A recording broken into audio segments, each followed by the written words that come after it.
right, stop. Wrap that up and acknowledge your partner.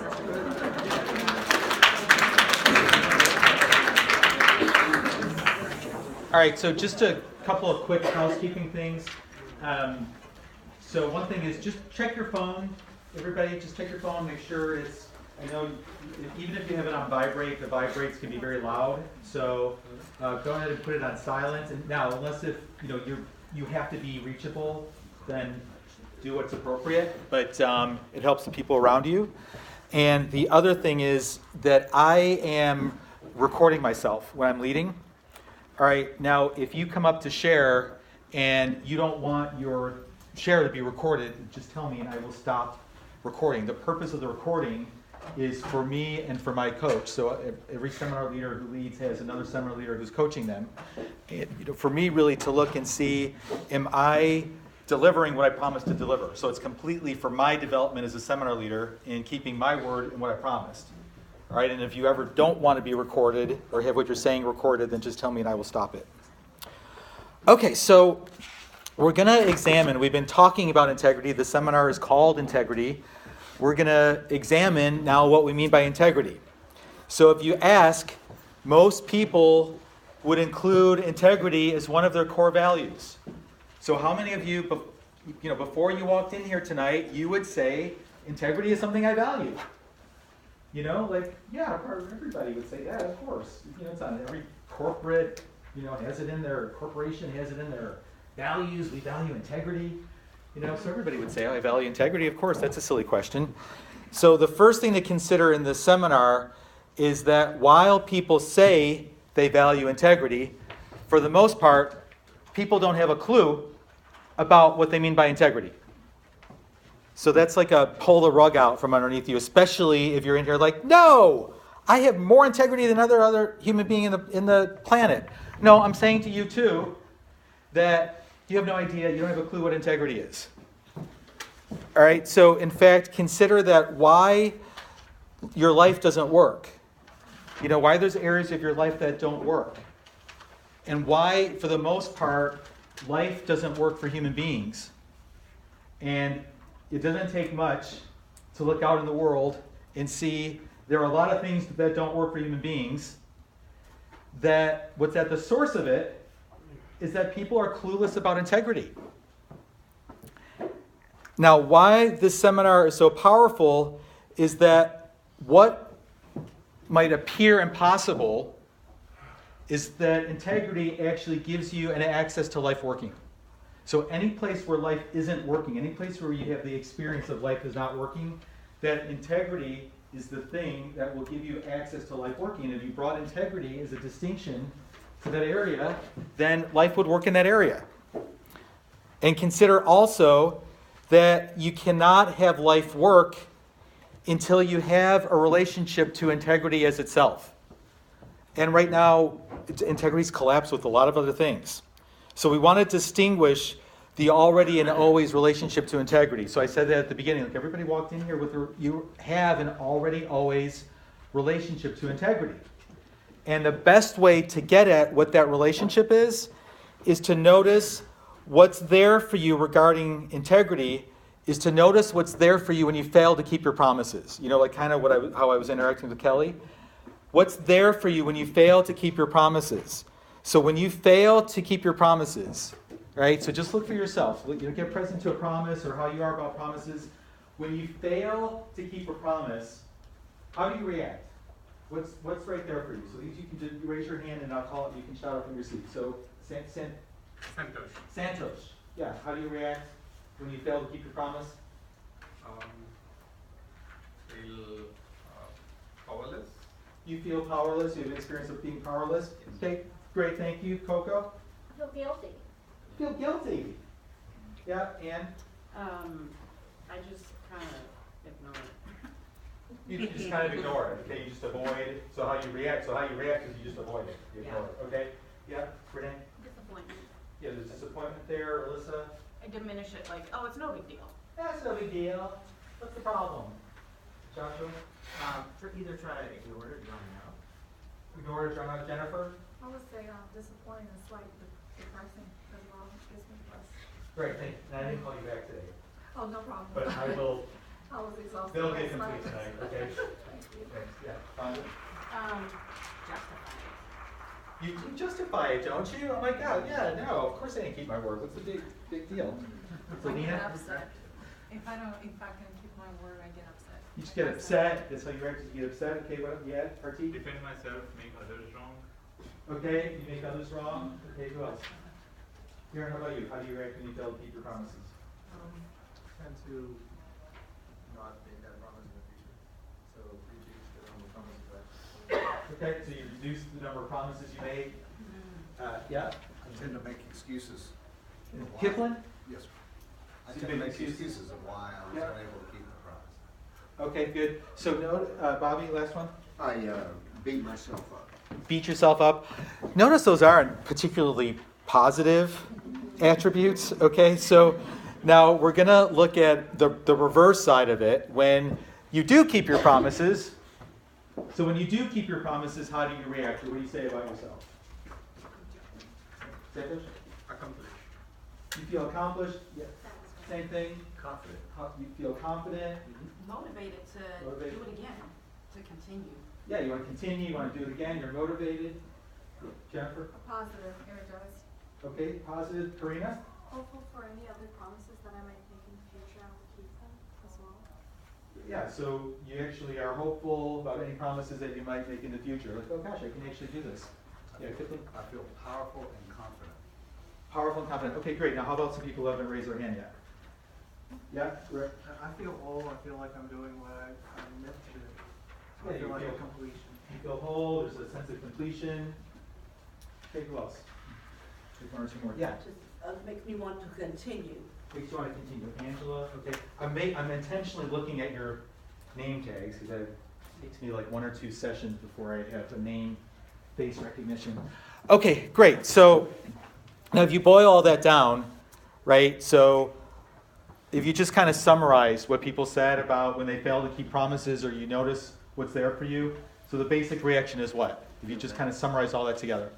They feel bad. Bad. It's like, I'm bad. There's something, for sure there's something bad. Something bad is here, going on here. All right, and then when you do keep your promises, if you summarize what everybody said, what's the reaction? Good. It's good. You feel good, oh my gosh, it's great. So basically, you are bad if you don't keep your promises, and you're good if you do. And if you boil it down, if you take out all the complexities and the justification and everything else, it basically boils down to our experience is I'm bad when I don't keep my promises, and I'm good if I do. So why there's such reaction to failing to keep promises is because people are confused about integrity. So why there's such a reaction is there's a confusion about integrity. So people never deal with integrity without bringing what else into the conversation? Morality. So anytime you're in that good bad world, you're in it. There's a world of morality there. So we never really deal with integrity without also bringing into it morality. So can you start to get a sense of why you might not be particularly powerful with your word if every time you break it, what's going to be there is some version of bad? Why would you give your word to anything? Or you're going to work really hard at keeping it, which doesn't mean you're powerful with it either. All right, so in life, for human beings, integrity and morality are completely collapsed. For most of us, it's worse than that. Integrity and morality are synonymous. And it's even worse than that, because if you look up the words in the dictionary, they oftentimes self-refer to each other. So it's not even our fault. So if you're making yourself bad for this, you're not. Because we were born into a world as human beings. In the world we were born into, integrity already existed in this good-bad kind of relationship. So in this seminar, we're drawing the distinction between morality and integrity. Now, we're not saying not to be moral or that there's anything wrong with morality. Right? So if you noticed it coming at you like that, that's not what we're saying. We're not saying there's anything wrong with morality or it's wrong to be moral. All we're saying is that integrity and morality are distinct. And until you uncollapse them, until you distinguish them from each other, you won't have a lot of power around your word. Because you'll have no freedom when you break it. You'll be right back into that vicious circle. You know, and and I've really been noticing it a lot while leading the seminar. So, you know, I'm gonna be noticing things like this a lot, but it's really been in my face this week about how much an automatic reaction I am to there's something wrong here. There's something bad, you know, there's something bad here. Like I'm sitting at work on Tuesday, bless you, whoever's needing me a tissue. No. Okay. I'm sitting at work in this staff meeting, and my boss is, you know, so the whole like 10 or 15 minutes of the staff meeting, this is pretty much every one of our staff meetings.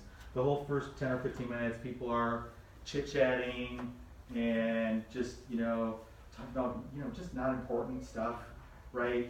And then at one point I noticed, oh my gosh, I'm not in this conversation at all. I have like tuned out, I've taken myself away, I'm not even there.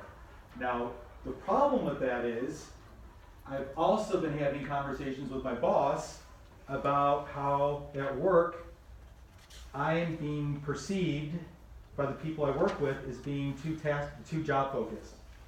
Like I'm focused on my job, but I'm leaving a wake of experience behind me, which isn't necessarily great for people, right? And so, like, you know, this is something I'm really at work on in my life, but I notice how quickly I go to, there's something wrong here.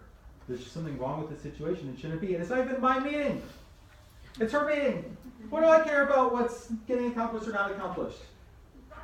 You know, except then I got another whole level of it. If I'm really there like I'm her partner, you know, then yeah, it's going to be my meeting, and I'm going to be there to, you know, fulfill whatever she wants to have happen in the meeting, rather than sitting there as a critique about it, making her wrong, making myself wrong, making the rest of the team wrong.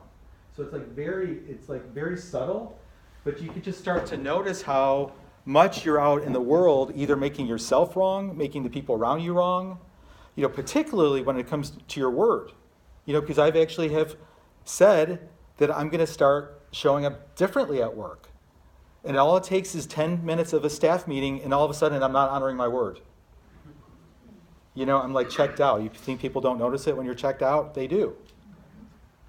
Okay, so in here, we're going to deal with integrity as itself. We're interested in distinguishing integrity as a context for life. You know, like it's a container. That's what we mean by a context for life.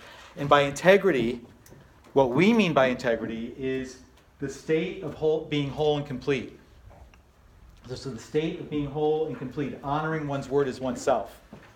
Now, can you imagine being in life at all times that who you are is whole and complete, even when you don't keep your word? So we call integrity the state of being whole and complete.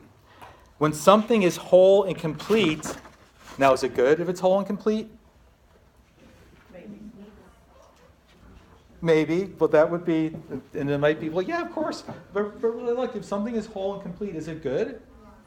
Or is it whole and complete? It's whole and complete. And it's not bad if it's not whole and complete. That's the other side of it. So when you take morality out of the picture, what becomes immediately clear in life is that integrity is the access to workability. You know, Alyssa, you know, what you were creating at the beginning, integrity is the access to workability. Now, while integrity will not make you a good person, so who are all my integrities my pathway to, you know, being a good person? Who are the closet integrity? No, but what are you talking about? Integrity is my pathway to being a good person? No, I'm actually saying it won't make you a good person. It will give you a life that works. All right, so if you imagine a bicycle wheel, all right, and the bicycle wheel, so what does this bicycle wheel already lack? Well, right.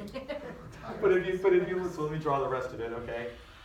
All right, so we got some spokes. All right, so if you look at this bicycle wheel, what does it already lack? Tire. A bicycle. You guys are too literal. You're right, I'm not a very good artist.